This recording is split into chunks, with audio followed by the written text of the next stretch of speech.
কুমিল্লাতে নির্বাচনী প্রচারণার সময় ইসলামী ছাত্র শিবিরের 5 জন ভাইকে তারা গুলি করেছে। যেই কাজটি হাসিনা করতো, হাসিনা ঘোষণা দিয়েছিল 10টি গুন্ডা, 10টি হুন্ডা, 20টি গুন্ডা, নির্বাচন ঠান্ডা।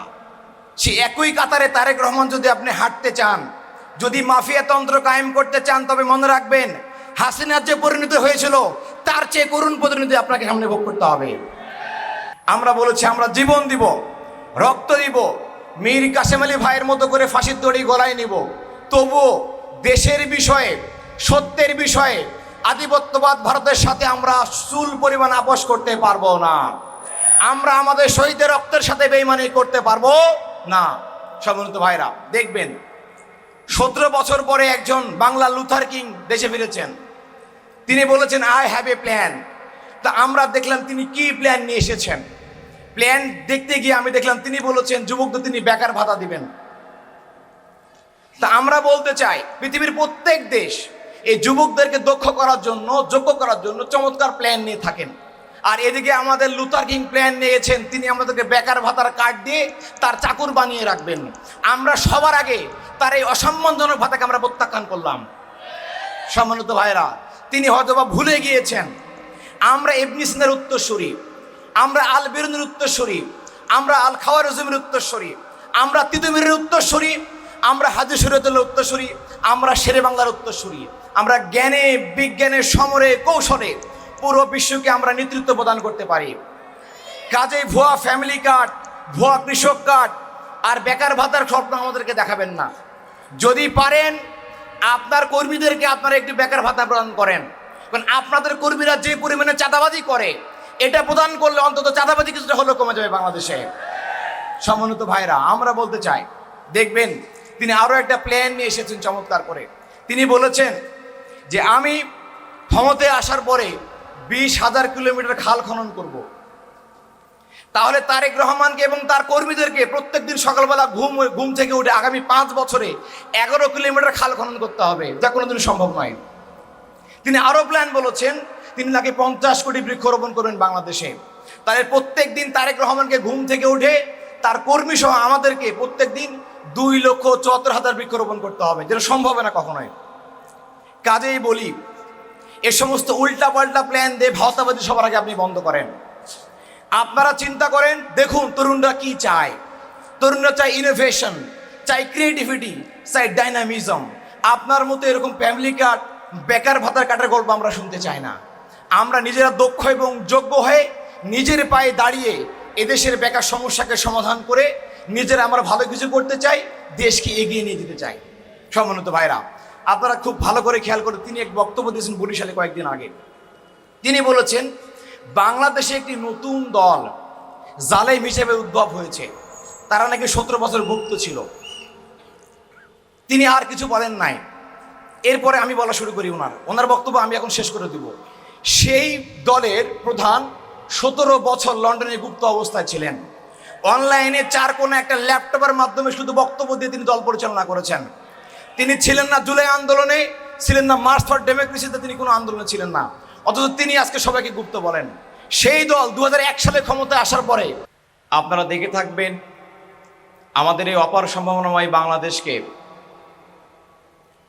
দেশের অগ্রগতি, উন্নতি এবং স্বাধীনতা রক্ষার জন্য তরুণ এবং যুবকরা বারবার বুকে তাদের রক্ত ঢেলে দিয়ে প্রমাণ করেছে তারা আগামী দিনে এই বাংলাদেশে কোনো স্বৈরাচার, কোনো আধিপত্যবাদ শক্তিকে মেনে নেবে না।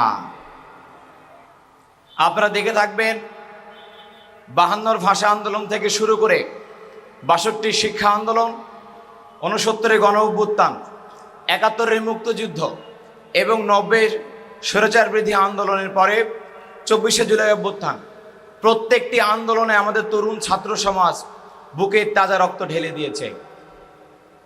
এত রক্ত, এত জীবন, এত পরিশ্রম দেওয়ার পর আমরা এখন পর্যন্ত কোনো একটা অভ্যুত্থানকে বিপ্লবে রূপান্তর করতে পারি নাই।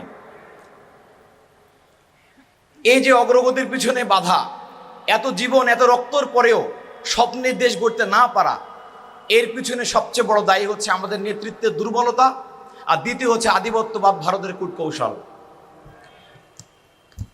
আপনারা দেখে থাকবেন যে যে ভারত বরাবরও চেয়েছে বাংলাদেশকে তাদের একটি করদ রাজ্যে পরিণত করার জন্য। ইতিমধ্যে আওয়ামী লীগকে হারিয়ে ভারত নতুন করে আরেকটি দলকে বিপুল অর্থের বিনিময়ে তাদের দালাল হিসাবে নিয়োগ প্রদান করেছে। আপনারা খুব ভালো করে খেয়াল করে দেখবেন, ভারতের আনন্দবাজার পত্রিকা থেকে শুরু করে অনেকগুলো গণমাধ্যমে প্রকাশিত হয়েছে তারেক রহমান ভারতের কিছু শর্ত মেনে নিয়ে মুসলেকা দিয়ে তিনি এদেশে রাজনীতি করতে এসেছেন। কিন্তু বিএনপির পক্ষ থেকে অথবা তারেক রহমানের পক্ষ থেকে এই অভিযোগের বিপরীতে কোনো অফিসিয়ালি প্রতিবাদ জানানো হয় নাই। তাহলে এটাই প্রমাণ করে আওয়ামী লীগের পরিবর্তে বিএনপিকে বর্তমানে ভারত বিপুল অর্থের বিনিময়ে নয়া দালাল হিসাবে বাংলাদেশের নিয়োগ প্রদান করেছে।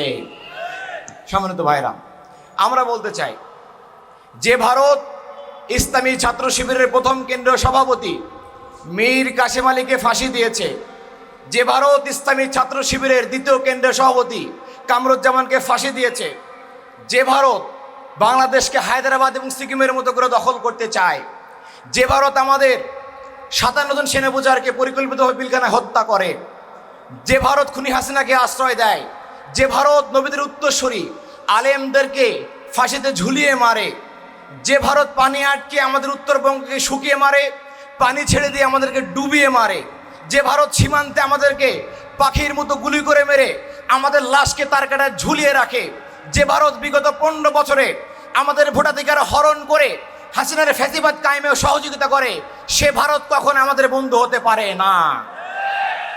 আর সেই ভারতের সাথে যারা চুক্তি করে, গোপন চুক্তি করে, বন্ধুত্ব করে, লিয়াজু করে, দালালি করে, সেই দলকে আমরা তরুণরা সিদ্ধান্ত নিয়েছি, জুলাই সৈন্যরা আমরা সিদ্ধান্ত নিয়েছি তাদেরকে 12 তারিখ নির্বাচনে আমরা লাল কার্ড দেখে বিদায় করে দেব। সম্মানিত ভাইরা, এই জালেম দল ভোলার চর ফ্যাশনে 200 জন হিন্দু নারীকে ধর্ষণ করেছিল এবং গোবিন্দচন্দ্র প্রামাণিক হিন্দু মহাজনের মহাসচিব তিনি বলেছেন যে বিএনপির কাছে আমি বিচার চেয়ে বিচার পাই নাই। শুধু তাই না, 2001 সালে ক্ষমতায় এসে বুয়েটের মেধাবী শিক্ষার্থীকে সনিকে সে জালেমরা গুলি করে হত্যা করেছিল। ঢাকা বিশ্ববিদ্যালয়ের রোকেয়া হলে সেই জালেমরা আমাদের বন্ধুকে রাতভর জুলুম চালিয়েছিল। শুধু তাই নয়, সেই জালেমরা বিগত 1 সাল থেকে 6 সালের মধ্যে পরপর 3 বার দুর্নীতিতে বিশ্ব চ্যাম্পিয়ন হয়েছিল। শুধু তাই নয়, বিগত 17 মাসে 5 আগস্টের পরে তারা নিজ দলের কর্মীকে খুন করেছে, তার সংখ্যা 228টি। বিগত 17 মাসে তারা 88টি ধর্ষণের ঘটনা ঘটিয়েছে। বিগত 17 মাসে কয়েক হাজার তারা চাঁদাবাজির ঘটনা ঘটিয়েছে। সবগুলো পত্রিকা খুললে আপনারা পাবেন। তারা একদিকে ফ্যামিলি কার্ডের গল্প করবে, কৃষক কার্ডের গল্প করবে, বেকার ভাতার গল্প করে জনদরিদ্র সাজবে, অন্যদিকে আমাদের মায়ের বোরকা খুলে নেওয়ার জন্য তারা হুমকি দিবে, হিজাব ধরে টান দিবে, নেকাবকে বেশ্যাবৃত্তির পোশাক বলে তুলনা করবে, গর্ভবতী নারী পেটে তারা লাথি মারবে, পাশাপাশি গাজীপুরে মহিলা নারীকে তারা ছুরি মেরে খুন করবে, চট্টগ্রামে 7ম শ্রেণীর শিক্ষার্থীকে তারা গণধর্ষণ করবে এবং গাজীপুরে শেরপুরে আমাদের কর্মীকে হত্যা করার পরে বিলুপ্ত করা, কমিটি বিলুপ্ত করার নাটক করবে। আর এগুলো আমরা দেখে দেখে সহ্য করবো। আপনি কেমন করে ভাবলেন? যে জালেম দল বিগত 17 মাসে প্রমাণ করেছে তারা নারী নিপীড়কের দল, তারা চাঁদাবাজের দল, তারা ধর্ষকদের দল, সে দলকে বাংলাদেশে আর মানুষ দেখতে চায় না। আমরা 4 কোটি তরুণ ভোটার, 6 কোটি নারী ভোটার এবং 1 কোটি প্রবাসী আমরা সিদ্ধান্ত নিয়েছি আগামী দিনে কোনো নারী নিপীড়ক, কোনো ধর্ষক, কোনো বাটপার, কোনো জালেমকে আমরা ক্ষমতা আসতে দেব না। সম্মানিত ভাইরা, আপনারা খুব ভালো করে খেয়াল করে দেখবেন। সম্মানিত ভাইরা, শুধু তাই নয়, আপনারা খেয়াল করে দেখে থাকবেন, আমাদেরকে হুমকি দেয় আগামী 14 তারিখের পরে তারা নাকি আমাদেরকে দেখিয়ে নেবে। আপনি কাদেরকে হুমকি দেন? আপনারা কাদেরকে হুমকি দেন? যাদের কারণে আপনি দেশে এসে বিগত 17 বছর পরে রাজনীতি করার সুযোগ পেয়েছেন, যাদের কারণে আপনার আম্মাকে আমরা জেল থেকে বের করে এনে সুচিকিৎসা প্রদান করেছিলাম, আমরা জুলাই অভ্যুত্থানে বুক পেতে আমরা বলেছিলাম বুকের ভিতরে অনেক ঝড়, বুক পেতে সেই গুলি কর। আপনি আমাদেরকে হুমকি প্রদান করেন। যদি মনে করে থাকেন যে আমরা ভয় পেয়ে যাব, তাহলে মনে রাখবেন আপনি সেখান থেকে ভুল করা শুরু করবেন। হাসিনার এত মাস্তান, এত গুন্ডা, এত পুলিশ লীগকে আমরা ভয় করে নাই, হাসিনাকে তার মামু বোর্ডে আমরা পাঠিয়ে দিয়েছি। আর আপনি 17 বছর পরে কোন মুক্তি এসে আমাদেরকে ভয় দেখান, এই ভয়কে আমরা কখনোই ভয় মনে করি না। আমাদের নীরবতা আমাদের ভদ্রতাকে আপনার কখনো দুর্বলতা মনে করবেন না। যদি এটা করেন, এখান থেকে আপনার পতন শুরু হয়ে যাবে, দেখবেন ইনশাআল্লাহ। সম্মানিত উপস্থিতি, আমি শেষ করতে চাই। আমরা শহীদদের কফিন ছুঁয়ে আমরা ওয়াদা করেছি, শহীদের আব্বা আম্মাকে আমরা কথা দিয়েছি যে আপনার সন্তানের হত্যার বিচার আমরা করবই। আমরা তরুণরা সিদ্ধান্ত নিয়েছি, আগামী দিনে আমরা এমন এক দলকে ভোট দিব যে দল তার ব্যক্তির স্বার্থে, পরিবারের স্বার্থের ঊর্ধ্বে দেশের মানুষকে ভালোবাসতে পারবে।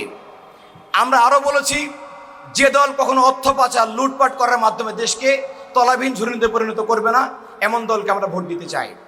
যে দল আগামী দিনে একটি চমৎকার শিক্ষা কাঠামো প্রণয়ন করে ভালো জাতি তৈরি করতে পারবে, তাদেরকে আমরা ভোট দিতে চাই।